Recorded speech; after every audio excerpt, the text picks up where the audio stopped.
Autre technique et comportement qui peut être pratique aussi quand vous créez des animations de personnages, c'est l'utilisation des inputs de clavier, c'est-à-dire si vous utilisez une touche du clavier, c'est associer l'apparition ou la modification d'un graphisme. Donc clairement, en fait, c'est l'input clavier va définir l'apparition ou la disparition d'un calque, par exemple.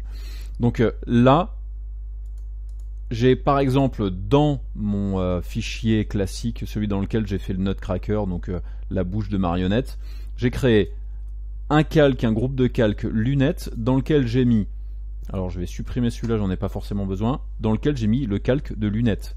Ensuite, pour appeler la commande spécifique des lunettes, eh bien c'est la commande G.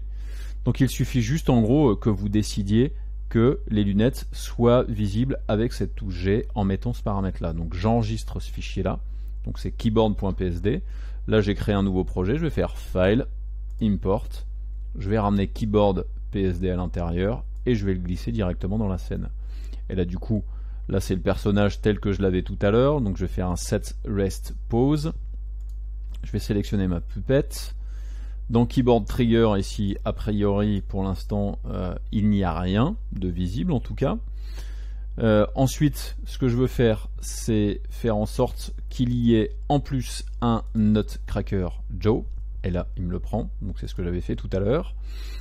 Et ensuite, si j'appuie sur la touche G, là, il ne se passe rien du tout. Ce qui est assez bizarre. Je vais aller dans Puppet. Je vais double-cliquer. Donc, Front. J'ai mes lunettes et pour l'instant elle ne se voit pas. Donc si je vais dans Keyboard et que j'appuie sur G, ici effectivement elle ne se voit pas. Alors par contre, si je fais un calque supplémentaire en dessous et que je l'appelle lunettes off, on va regarder si ça fonctionne. Je fais un petit CTRL S, je retourne dans Character Animator et là voilà, si j'appuie sur G, effectivement ça me permet d'avoir ce changement où j'ai lunettes, pas lunettes, lunettes, pas lunettes. Voilà, ça c'est une fonction qui peut être pratique aussi.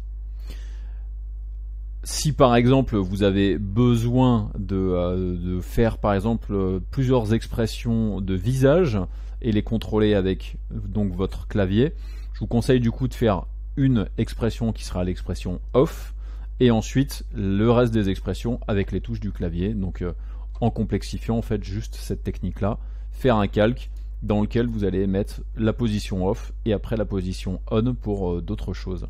Ok, donc voilà une fonction supplémentaire dans Character Animator qui peut vous servir pour augmenter l'interactivité avec vos personnages.